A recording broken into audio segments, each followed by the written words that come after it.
After 2 successful events in the United States, Glory began its swing through Europe with Glory 39 Brussels. 2 titles were defended successfully. The Gregorians, no relation, continue to make their mark, a heavyweight clash, and a contender tournament where the featherweight division entertained an enthusiastic crowd at Force National. Glory now makes its way to Denmark for Glory 40 Copenhagen, a middleweight title between 2 bitter rivals, Denmark's favorite son, an American favorite, and a contender tournament all descend on the Forum in Copenhagen on Saturday, April 29th. On this edition of Inside Glory, we'll take one final look back at Glory 39 Brussels, recap the 7 weight divisions, look in on the latest podcast with Joseph Valtellini and I, preview the middleweight clash between Jason Wilness and Simon Marcus, and go up close and personal in our fighter profile with popular lightweight Josh Jauncey.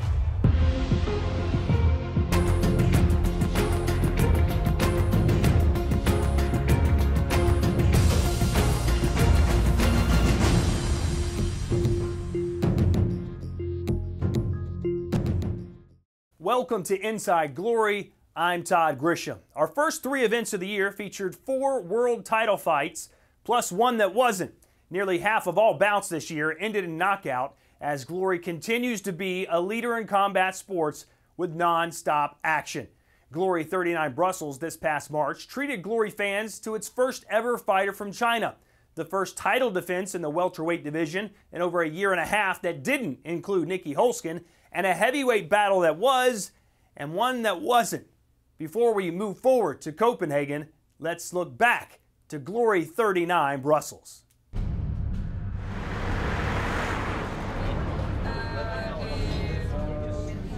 Very really good, hard preparation, and all things for victory. We're ready to take the belt. We come to the tournament. Yeah. So this Saturday, 25. Otherwise, we get big knockout. My name is Johan Congolo. You say in the last interview, Congolo, my friend, you're not ready. Come, man. Move your hands in the ring. I will show you. I will show you, my friend. His speech like my name. Congolo, Congolo, Congolo, everywhere. Congolo, Congolo.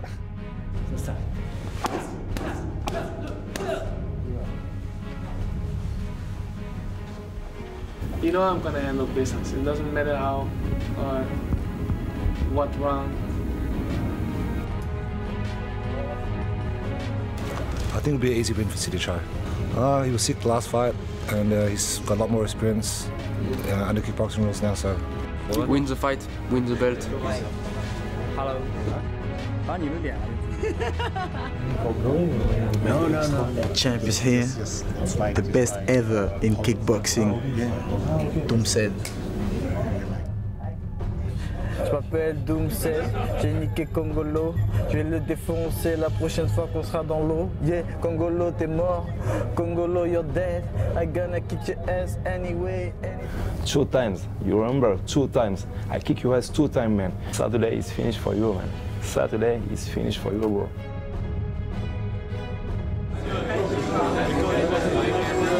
He's scared, my man. He's scared.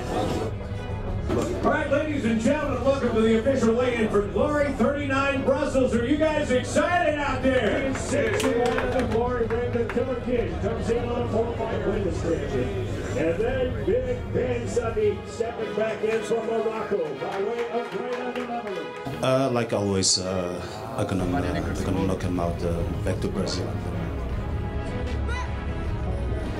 76.9. 76.9 for Morocco. 77.2.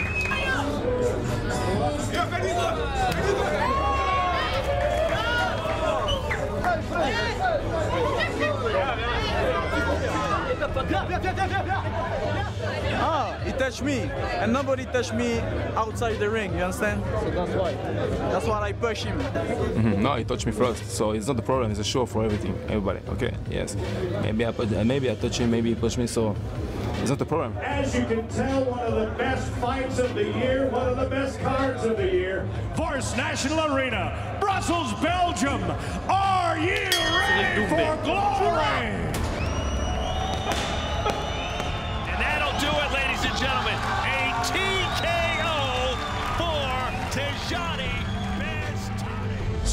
for the Glory Lightweight Championship. A lot of activity from both fighters. Salvador comes in.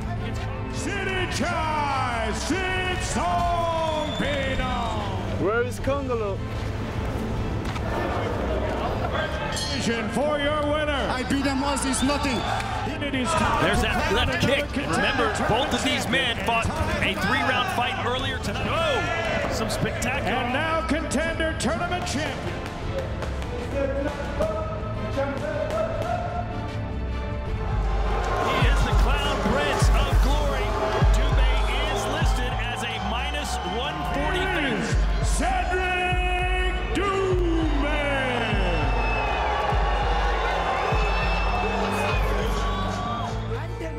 Dubé did not want to make eye contact today. He certainly did so yesterday.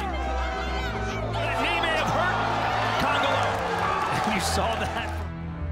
And Dubé has this one pretty much wrapped. Still Glory welterweight champion of the world, Cedric Dubé. Up next on Inside Glory, we'll update the 7 weight divisions within Glory, and later on, turn our fighter profile on Canadian lightweight, Josh Jauncey.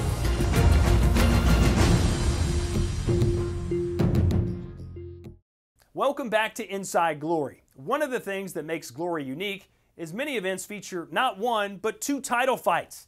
That, along with the contender tournament, creates rivalries, rematches, and current champions defending their crown more times per year than most other combat sports.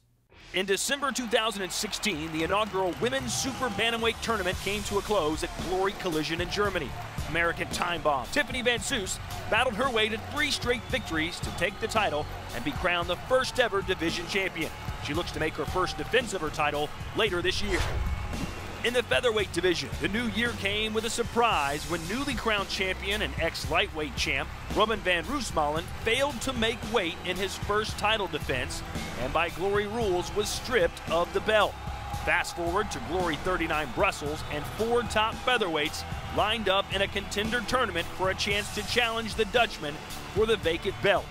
A series of close-fought contests saw ex-champ and favorite Ukrainian Sergey Adamchuk face off against experienced Thai Pechpanamarong in the final. It was another close affair with the hands of Adamchuk facing the legwork of Pechpanamarong. It eventually went to the judges with a split decision favoring the Thai. He will meet Van Roosmalen in his hometown of Den Bosch for Glory 41 Holland in May. Brussels saw another Thai, the killer kid Sidichai, defend the lightweight belt for the second time as he took on contender tournament winner Dylan Salvador. The 2 Muay Thai stylists, both southpaws, looked evenly matched. Salvador scoring success in the early rounds, matching the champion's output. But Sidichai turned up the pace with relentless trademark knees to the midsection, and the Frenchman began to wilt. This all proved too much for Salvador as he succumbed to 1 devastating knee too many and folded in the 4th, failing to beat the count and ending the fight with a KO victory and another successful defense for Sidichai. With the welterweight division still reeling from the shock defeat of Nicky Holzken at Glory Collision, new champion Cedric Dubé faced his first challenger in the form of Johan Congolo of Switzerland. The Frenchman began the fight early, several weeks early in fact, baiting the already furious Congolo on social media in the build-up. And by the time they met in the ring at Glory 39, the difference in attitude was clear. Dubé proceeded to give a masterclass in reading an opponent's mind, with the emotional Swiss fighter walking into every trap set or watching in disbelief as Dubé evaded and sidestepped with extraordinary reflexes. It's a risky tactic, especially against a dangerous opponent, but it paid off in style as the smiling Frenchman took a unanimous win and looks set to continue to shake up the division for some time to come. 2016 saw the crowning of a new middleweight champion, and Jason Wilness made his first title defense against contender tournament winner Israel Adesanya at Glory 37. The experienced Dutchman won by unanimous decision. Wilness will make his next defense at Glory 40 in Copenhagen against his rival and the #1 contender, Simon Marcus. The light heavyweights saw Artem Bahitov recapture the title at Glory 35 Nice. His first defense was at Glory 38 Chicago, and the Russian put on a devastating display in a rubber match against Brazilian Saulo Cavallari. The Brazilian launched a furious attack in the first round, but the composed Vahitov was unfazed, and in the second took Cavallari apart with precision strikes to drop the Brazilian twice, the fight being stopped before a third knockdown caused more damage. On current form, the Russian looks unstoppable, but first to try will be another impressive Brazilian contender tournament winner, Ariel Machado. And to top it all off, heavyweight superstar Rico Verhoeven continued his winning streak through 2016. After defending his belt twice more, the battle everyone wanted to see finally happened as Verhoeven took on the bad boy, Badr Hari, in a battle of champions many labeled old school versus new school. The fight was looking to be a classic before Badr Hari had to retire after suffering an injury to his right arm in the second round, giving Verhoeven a TKO win. Both fighters have verbally agreed to a rematch, so stay tuned. With big wins at Glory 38 and 39 respectively, top contenders Benjamin Adegbuyi and Jamal Ben Sadiq are lining up for a title shot. But the question still remains, can anyone topple the kickboxing king? We'll find out later this year. Coming up a bit later on Inside Glory, we profile lightweight Josh Jauncey. But up next, Joseph Valtellini and I had the pleasure of sitting down with Badr Hari's manager, Mike Passanier, to talk Glory Collision and the likelihood of a Glory Collision 2.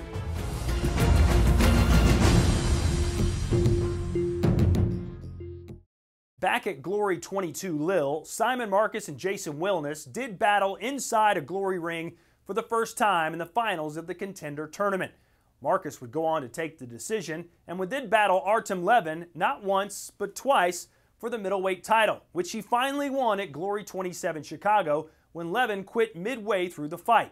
Meanwhile, Jason Wilness would go on to fight twice in a span of 6 months against Joe Schilling, earning a unanimous decision at Glory 30 Los Angeles. That set the stage for Wilness versus Marcus 2, but this time for the middleweight championship at Glory 33 New Jersey, where Wilness finally claimed the title with a third-round knockout.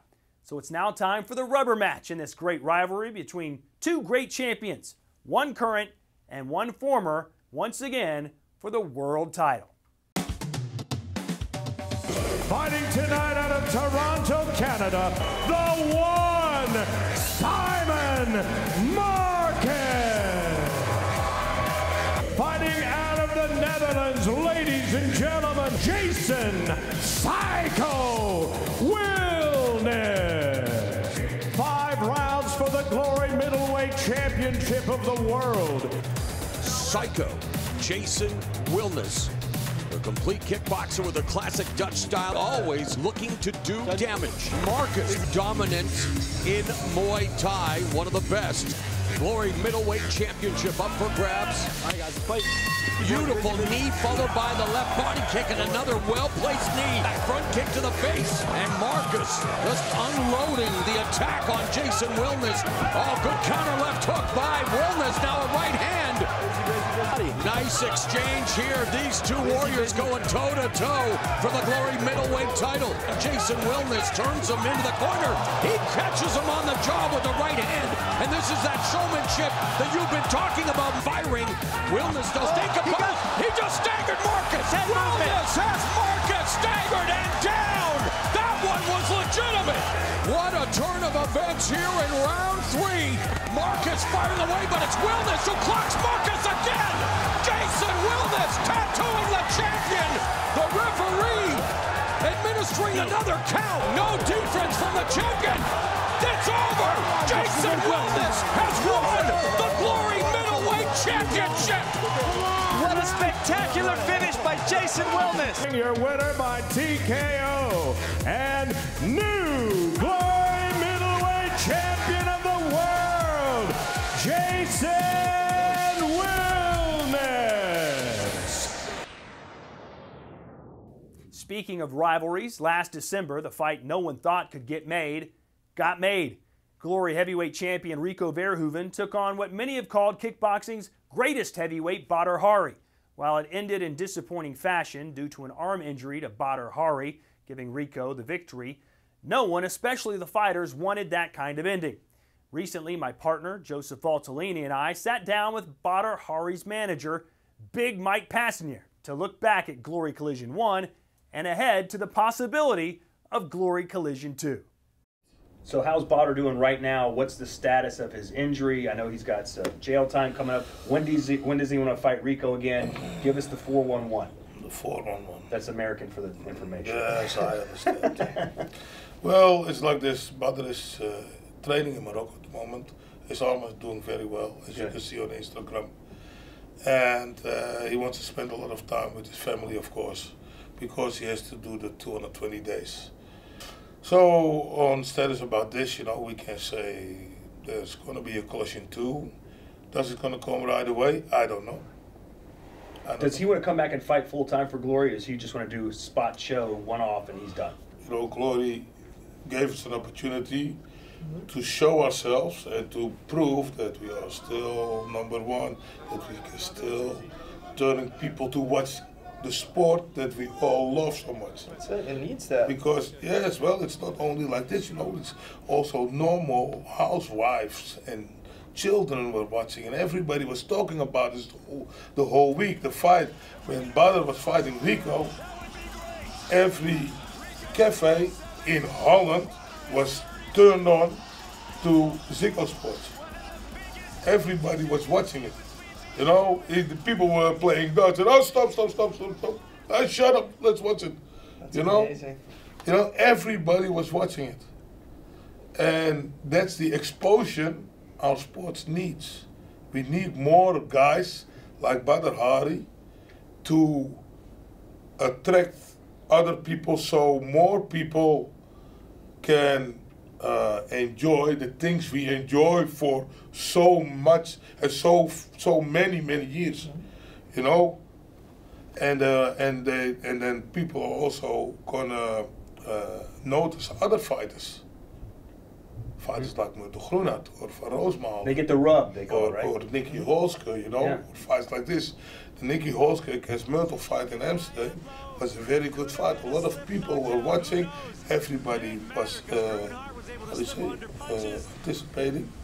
And now, because of Badr, this fight would have more exposure if it was today or tomorrow or whatever. Absolutely. Because of this fight. Yes. You know, the fight you against Nicky was a very good fight, but nobody knows it. Because back in the day, only the hardcore fans were watching it. And the hardcore fans were watching it like, oh yeah, this is a good fight, I'm going to sit for this one. Because when you were fighting, I was there also, was in Japan. Yeah, Tokyo. Yes, I went out front, was sitting there, Floyd Mayweather was there, we could have taken a picture. No, I want to watch that fight. Because this fight is going to turn heads.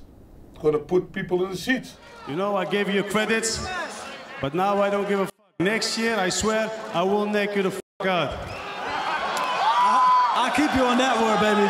Let's do it. Let's do it. Guys, we have a rematch. Absolute chaos here in the Glory ring. So stay tuned. It seems like Glory Collision 2 could be just down the road, and it's sure to be bigger and better than the first. Up next, we profile lightweight contender Josh Jauncey. You're watching Inside Glory.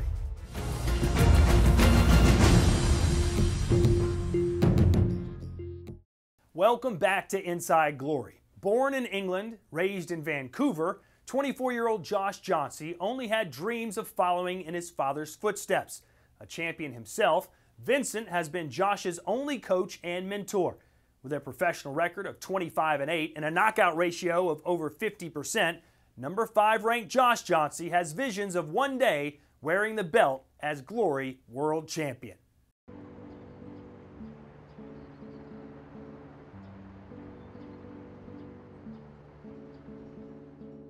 My name's Josh Jauncey. I consider myself the future of the sport. I know a lot of guys consider themselves the future of the sport, but you know, a lot of guys will say it, but then do the same shit everyone else has been doing. You know, they're not evolving. They're not doing anything different. They're not, you know, they're not taking it anywhere else. I believe I am. My name's Jay. I'm Josh's brother and pad man. Name's Vincent Jauncey, Josh's father, and allegedly. For us, our family means everything for us, and you know we're always there for each other. And when you start to stray and you know lose, at least, you know you got to stay connected with each other all the time. So that's why we always have Sunday dinner together.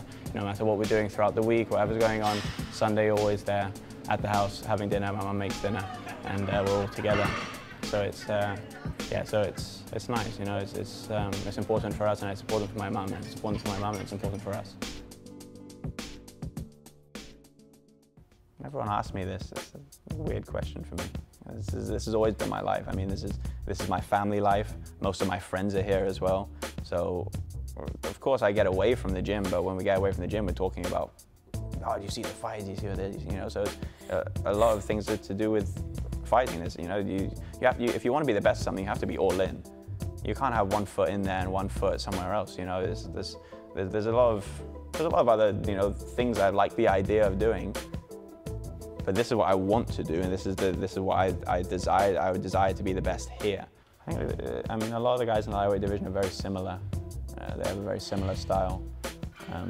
Like you said before, you got Dutch style, you got Thai style, and I'm somewhere. You know, it's Dutch style, Thai style. I'm somewhere else.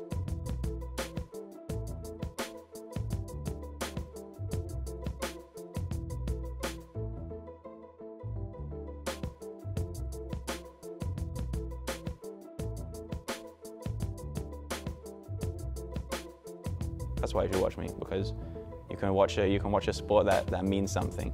I don't think these sports with balls mean anything. Kicking balls around, you know, kicking balls around, throwing balls around. What real life application does that? None. Fight sports has a real life application. You know, you can do something with a fight sport. If you have to defend yourself, you know, whatever. That's important. I don't need to throw a ball into a net. I never need to do that. You know, Canada's not the place to be if you want to be a kickboxer, really.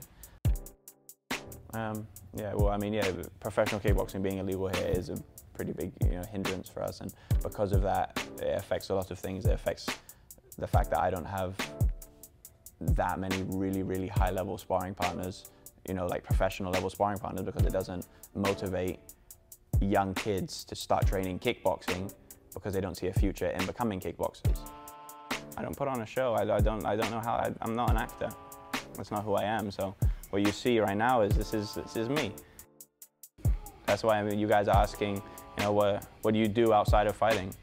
I'm not going to make anything up. I feel like sometimes I feel like I have to make something up.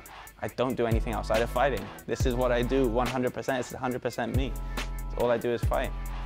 I train, I fight. My desire to be #1, I'm back to it now again. That will do it for this edition of Inside Glory. Up next, if you didn't know, it's Glory 40 Copenhagen coming your way on Saturday, April 29th. Be sure to check your local listings for date and time in your area. And don't forget to check out all things Glory on our website, glorykickboxing.com. You can follow us on Facebook, Twitter, Instagram, and catch up on Glory features and fights on our Glory YouTube channel. What else could you ask for? I'm Todd Grisham, and I'll see you in Copenhagen. Are you ready for glory?